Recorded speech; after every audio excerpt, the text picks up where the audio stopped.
Okay, good morning, afternoon or evening, depending on where you're joining us from today. And welcome to our discussion on rethinking compensation, stepping out of your comfort zone. I'm Iain Fitzpatrick, Chief Strategy Officer at Archetype, and I'm delighted to be joined in today's discussion by Tom McMullen, a Senior Client Partner at Korn, Ferry, a trusted advisor on all matters reward to companies all over the world, and the head of Korn Ferry's US pay equity practice. Welcome, Tom.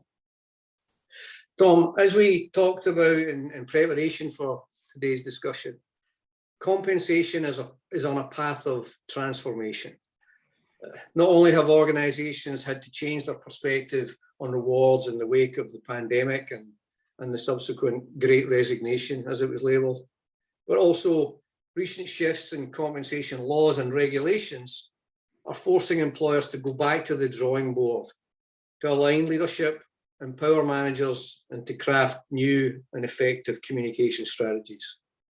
What I'm going to invite you to share with participants today are your perspectives on evolving compensation trends and regulations and how these are affecting organizations in different ways, why pay transparency matters and its impact on engagement and talent acquisition and retention, and then to provide some strategies for business and reward leaders based on where their organization is at on their rethinking compensation journey.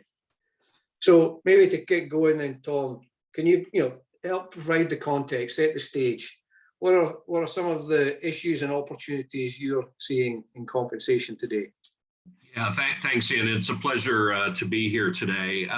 What's the Chinese proverb? May you live in interesting times. Well, I think that's exactly what we have today. And in the few decades that I've been in this field, this is, I think, by far the most interesting and challenging times. I like to tell my colleagues there's no better time to be a compensation consultant. And I think what's making it interesting are a few things, and you've touched on some of them. I think this ability for organizations to attract and retain talent is being challenged today in different, particularly in different parts of the organization. We've got raging inflation, the highest inflation we've seen in 40 years, and how is that impacting pay? And pay equity continues to be a very hot topic with a changing regulatory environment. We'll talk about that. And then it's knock-on effects with how organizations are communicating about the reward program, how they're developing their reward strategies, and this whole notion of transparency. Transparency that is being forced on organizations, and organizations also seeing the benefits in being more transparent as well. Just I'd like to touch on two items before we get into some of the details on reward communications and transparency. On the attraction and retention of talent, there's been a lot of job switching in the past couple of years. In the middle of the pandemic and continuing today, there's the Great Resignation, as some are labeling it, and there's research out there that shows that compensation is the #1 reason why employees are changing jobs. I think competitive pay has been, will always be critical for getting talent in the door and for retaining talent.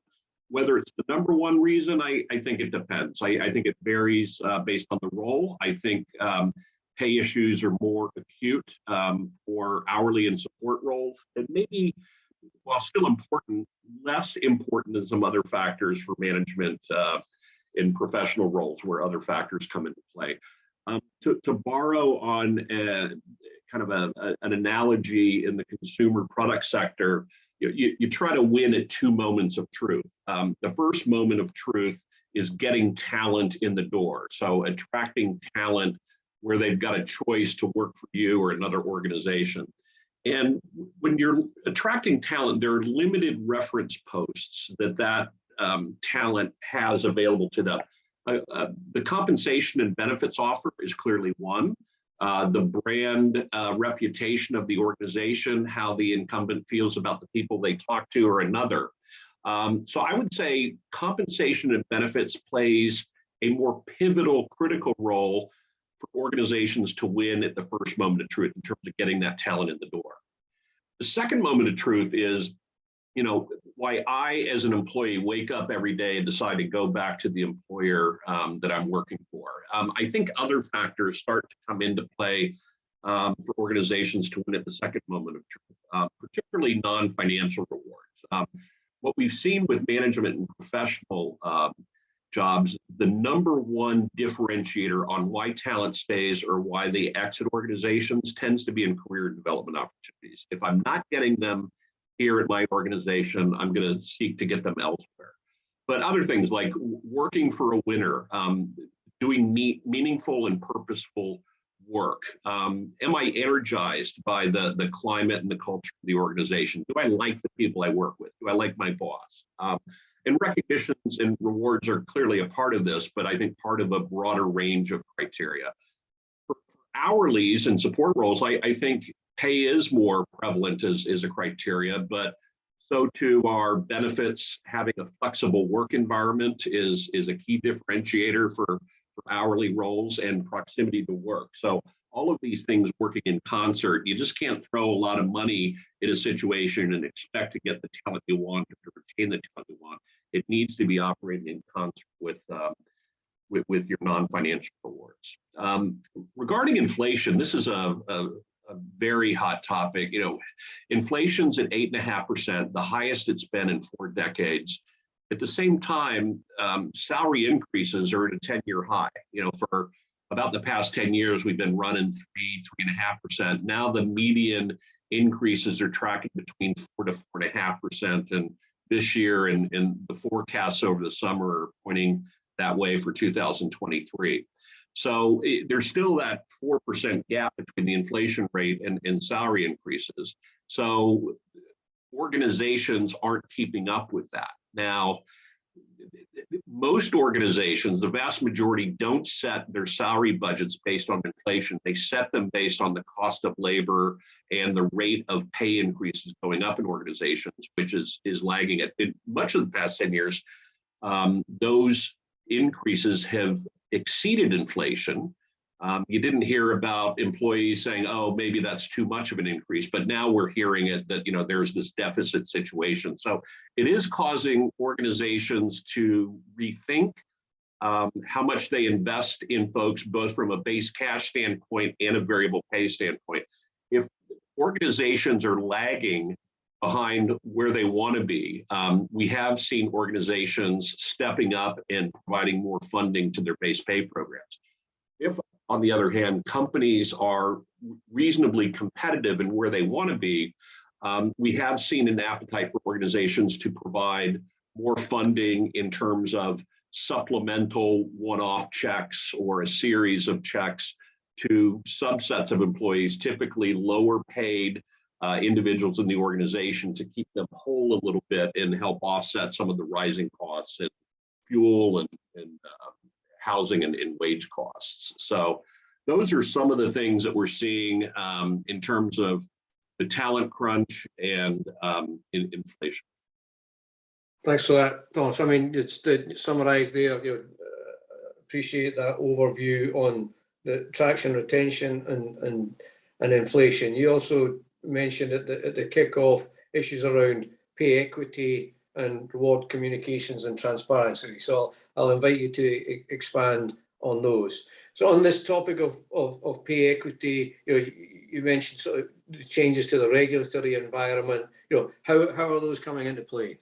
Yeah, probably one of the more active areas in the regulatory environment has been around this whole area of pay equity. I'd say, really starting in 2015, 2016, we've seen a lot of changes in primarily state laws and city laws, not at the federal level, but typically there's states on both coasts, typically Democratic leaning states, California, Washington, Delaware, Massachusetts, New Jersey, and then Philadelphia, New York City have been amongst the big cities that have passed some pretty substantial pay equity legislation. And while all of these state and local laws vary a bit, there are some themes or some trends around these laws as it relates to pay equity and transparency. So a number of states,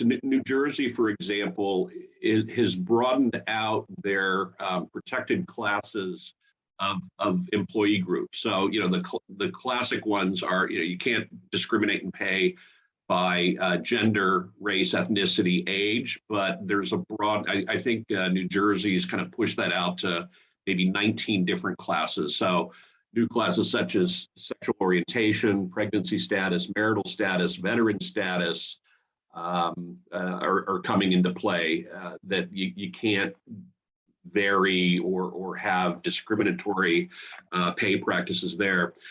Also, a lot of states had equal pay for equal work, which suggests same job title. Some states are broadening that out. Instead of equal work, it's similar work or work of equal value. So you may have two different job titles, but if the hiring specifications are the same, that would be seen as similar work. Or in a management professional environment, a lot of times you have work of different job titles, but they may be leveled or graded similarly. So we're seeing a lot of focus on organizations wanting to ensure that their pay practices are consistent that way. I think some of the other trends that we're seeing on the regulatory side, in the spirit of leveling the playing field and to not perpetuate ongoing pay inequities, many states, if you're a prospective employer, you can no longer ask a person's compensation history. So that's off the table. There are a lot of companies out there that, hey, what did you make in your last job? 30,000. Okay, we'll probably bump that up by 10 or 15% and keep you low in range. So if someone has been kind of disadvantaged, then that tends to perpetuate. And a lot of the salary inequities within organizations are a function of that initial hiring offer. So states recognize that, and they want to take that out as a bargaining chip. Other things, statute of limitations are getting broader. Burden of proof is increasingly moving to the employer versus the employee. Discriminatory intent on the part of the organization is not required to be proven for a settlement. And the courts, some states have safe harbor arrangements where if an organization is making a good faith effort to examine if they have pay equity challenges and are starting a remediation process, the risk of punitive damages get less. So the message is, if you're starting a journey, if you're an organization starting the journey to look at pay equity, that's a good thing, and punitive damages would be minimized in some of these things. It's not just a focus in the U.S. either. Pay equity is a global trend, particularly in Europe, Western Europe, not as much in Latin America and Asia Pacific. But in countries like the UK, Spain, France, and the Nordics, all these countries have very similar laws to the US Equal Pay Act, but a focus has been on mandatory reporting of gender pay gaps. So take all of your females, all of your males, compare the median wage, and what is the gap? In a lot of these countries, there's also an opportunity provided to the leader, the CEO of these companies, to explain the gap. They don't have to, but a lot of companies take the opportunity to do some brand building. And if there are significant gaps, to acknowledge what the organization's doing about closing those gaps. Now, while it's a pay equity issue on the surface, underneath the surface, this is primarily a talent management issue, because the pay gaps are primarily a function of representation in job levels. In a lot of industries and a lot of companies, males tend to have a higher percentage of roles at the executive level than females. So it's really about how do we get better balanced, diverse representation in those higher paying roles, in higher paying functions like the STEM field functions as well. I think one last thing on the regulatory side, it's important to note that while these regulations may come across as, unnecessary administrative bureaucratic burdens by some companies, and some leaders feel that way, they tend to be a reflection of societal norms. So, governments tend to act when the voting base of the population sees disconnects with the way things are versus the way they should be. And that's typically the impetus for getting regulatory action in these areas. So this is very much in line with where a lot of the social norms are going in terms of wanting to have more of a level playing field in this area of pay equity. Thanks, Tommy. So the regulatory environment is extremely active. So thank you for that overview. You talked about reward communications and transparency, and let's go there next.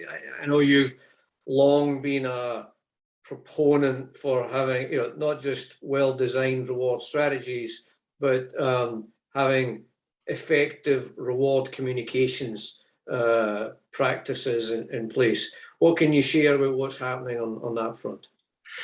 Yeah, it's interesting. I mean, this kind of change, this evolving regulatory environment is shaking things up a bit in terms of what and how organizations are communicating about their rewards program, and it's forcing companies to be more transparent. The latest big thing in the states is some states like Washington, Colorado, Connecticut, Nevada, in New York City in a month, November 1st, they are passing new laws regarding having transparency in salary ranges for advertised job openings.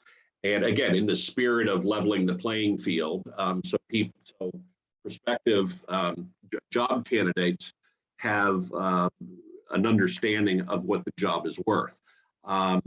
This is actually having more ramifications, implications for organizations on the existing workforce. A lot of companies out there are not transparent in the salary ranges. So, these regulations are forcing their hand at being transparent in an area that they haven't been transparent in. So this is a big change. And I think why it's of concern, particularly in the last couple of years, there's been a lot of leapfrogging of external talent coming into organizations that may be earning more than current talent, that may be taking the loyalty discount. So, I've been in my role for 7 years, and you're bringing in this hot shot who may be making more than me. Now, it's not disclosing that my new colleague is making more than me, but if that person was brought in at a aggressive salary range that now for the first time is being available to me as well, and I'm paid relatively low in that range with high experience, high performance, I might have a serious problem with that. So I, as an employee, will likely ask a few questions. How can this be? Who do you compare my pay to? What's my increase based on? Why am I a manager and not a director? So I think it does have the potential to open up a number of questions for organizations that maybe weren't intended by this new salary range transparency, but that's likely what's going to happen within these organizations. So this is a wake-up call where it's not just about being transparent in a salary range, it's about being more transparent and open, because employees are going to be asking their managers questions on the what, why, and how of compensation. So, I mean, again, summarizing there, a very activist regulatory environment, which is changing all matters of pay equity, and what that's doing in terms of transparency and what that means for organizations in terms of how they need to adapt their communication strategies. So in starting to execute an effective reward communication strategies, different organizations might be in different places on the journey. Maybe you can move on to some best practices for leaders on how they get started here. Yeah. I think it starts with understanding your organization. It starts with diagnosis. Where are we and where do we need to go? It's not just about HR's opinion or just about senior leaders' opinion. A lot of times the senior leadership group doesn't have a consensus view on this. They've never been asked. So I think in the area of clarity in the reward strategy, clarity in how transparent we want to be in an organization, what's the leader's role in this versus what's the manager's versus what's HR, I think it starts with understanding these different key stakeholders' point of view on this. Particularly for organizations that haven't been transparent, may not have had upward feedback processes or evaluation processes. In our research, we find less than half of the organizations have kind of ongoing ROI assessment or evaluation of reward program effectiveness. So it's senior leaders know best. We'll design the programs we want. Now with this new age of transparency, I think it's going to cause a lot of organizations to be more engaged in getting upward feedback from the different key stakeholders. So I think there could be gaps in terms of an understanding of how the organization is managing pay, not just with employees, but leaders as well. So, the gaps are often around, how does the organization title jobs? How do they grade jobs? How do we compare and benchmark our jobs to the market? How does an employee's individual performance, team performance, and enterprise performance impact pay? Is this stuff understood, or is it a black box? And at the end of the year, we'll maybe get a bonus, and I'm not exactly sure what that bonus is based on. So I think in terms of recommendations to leaders, it's kind of understand what the lay of the land is and the degree of understanding and concern in the reward strategy. If a lot of organizations have a good story to tell where they don't have significant cracks in the foundation, but they haven't done a great job in telling that story. So it may just be more of a communications exercise. What are the key messages? Who should be the messengers? How should we deliver those? In other organizations, there may be cracks in the foundation where I think focusing on getting a good story to tell is absolutely important before we tell that story. In fact, I think that's a main reason why organizations aren't necessarily transparent, is that deep down, they probably feel that they don't have a good story to tell. So let's focus on fixing that up. I think another piece of advice is if you haven't been transparent, if you're starting to kind of fix some of the cracks in the foundation, use a crawl, walk, run approach. You can't throw the switch on transparency overnight. Start to repair the cracks. Start with communicating and engaging your leaders before you move to managers, before you move to employees. And it may be a couple years journey. You want your leaders to be on board and understand so they can start to get the word out. And then it may be a year or two before you can totally open that up for employees. At the end of the day, I think investing in this area truly does pay off. There's a lot of research out there that suggests that transparency has a direct impact on trust and credibility in the organization in general, and with leaders in particular. And the other thing I'd say is this is a time of incredible change for organizations, and much of this is uncharted territory. So don't be afraid to try new things, to take some risks. The nice thing about the reward area is there's usually no shortage of volunteers in the organization to raise their hand and help. When you talk about pay and other talent management considerations, you can usually get the volunteers. So be selective, in the volunteers that you're looking for, and make sure that they've got good broad perspective and they're opinion leaders in the organization. Thanks, Tom. So let me summarize there in terms of your advice on an effective reward communication strategy. What you're saying is, first, know where you are and where you want to get to.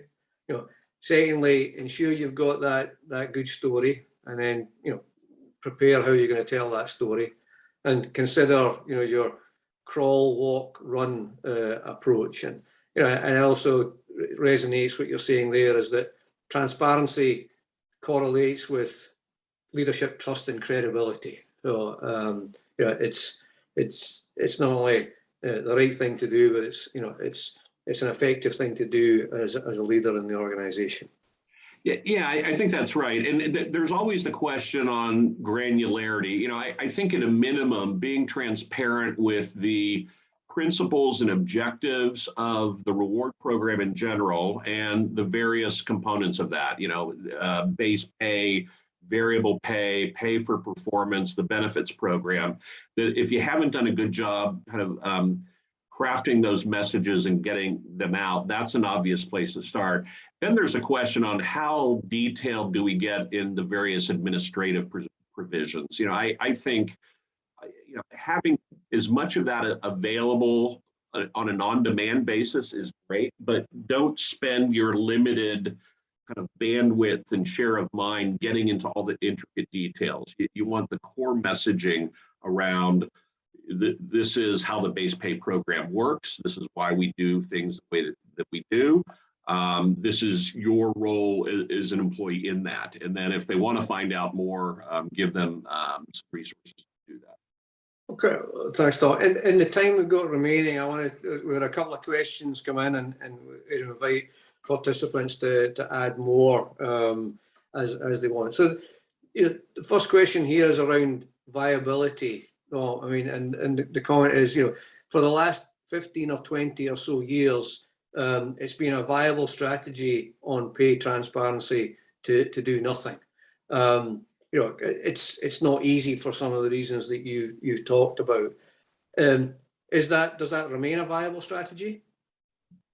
I think sitting on your hands is probably less so of a strategy now than it's ever been. If for no other reason, the regulatory environment is forcing organizations to open up about, at a minimum, here's the salary range for this job, right? So you're going to be forced to do that. And again, the knock-on effects, well, why is this the salary range? Who do we look at? There's going to be all kinds of questions. So if you don't equip your managers to answer those questions, credibility starts to drain. And people will start questioning, is there a method to this madness? So I think the luxury of staying the course and it being a black box is now, even though you may not live in one of these states that this is happening in, take a look at what Microsoft just did last week. So they're headquartered in the state of Washington that is about to pass one of these salary range transparency laws, but they operate across all 50 states. They said that no matter where the job is posted, we are going to post the salary ranges. And I think we saw that with the banning the compensation history question. Even though there are primarily states on both coasts, it's very cumbersome administratively for organizations to have different sets of rules for different states that they operate in. So they're going to default to the most stringent parameters. So I think it's just a matter of time before you start to see big organizations adopt a more transparent approach across all 50 states that they operate in. Okay. Tom, you and I are both based in the US. Our strong Midwest accents betray us. Also had a question in from an international compensation manager role. You've talked mostly about the US today and changes to the regulatory environment and what that means for pay transparency and pay equity in the US. You work with companies all around the world. What are you advising international comp managers on this topic? Yeah, I think most of the active work in pay equity and transparency is happening in North America and Europe. But you do have multinationals headquartered in the US and Europe that are also looking to adopt global practices and policies on this. So I think if you've got an office in Colombia, you will likely start to see these multinationals analyzing pay equity globally. In fact, the multinationals in the US, they may have started with analyzing US pay equity in like 2017, 20, but now they tend to be global in those remits. The other thing that's happening, there's a bill in front of the European Union that is actually taking a couple of the components that we're seeing adopted in the US, primarily the banning compensation history question and the transparency in salary ranges, and that is being proposed to become EU law. Now, I think they're going to be voting on this in the next couple of months, but that could likely become the law in Europe. And again, I think it's just a matter of time. Once you start getting more transparent, it's very difficult to pull back on that. So again, this is the wave. Hitting North America and Europe first, but will likely become a global concern soon enough. Okay. One last question, Tom, that's come in is, you've talked about your crawl, walk, run approach. How do you reconcile this with regularity changes that are around the corner? What are the advice that you give for people for reconciling those two things? Start as soon as you can, and if the regulatory environment, if the switch on that goes on in 6 months, then it may be a brisk walk rather than a crawl, walk, run. So just looking at what's been happening in New York City, they had a delay. This law was originally supposed to go in place in April, and the mayor pushed it back to November because there was a loud drumbeat from companies saying, we're not prepared, we need more time. So, there may be a little bit of negotiation in terms of pushing these timeframes back, but the regulatory environment will cause organizations to take action. So why not start getting your house in order before what's inevitably going to come? Well, Tom, that just leaves me to say thank you. As I knew it would be, this conversation has been extremely, informative, illuminating, and as I also knew it was going to be, it was great fun. So thank you. Yeah, I really enjoyed it. Thank you, Iain. Okay, cheers. Thank you, everyone.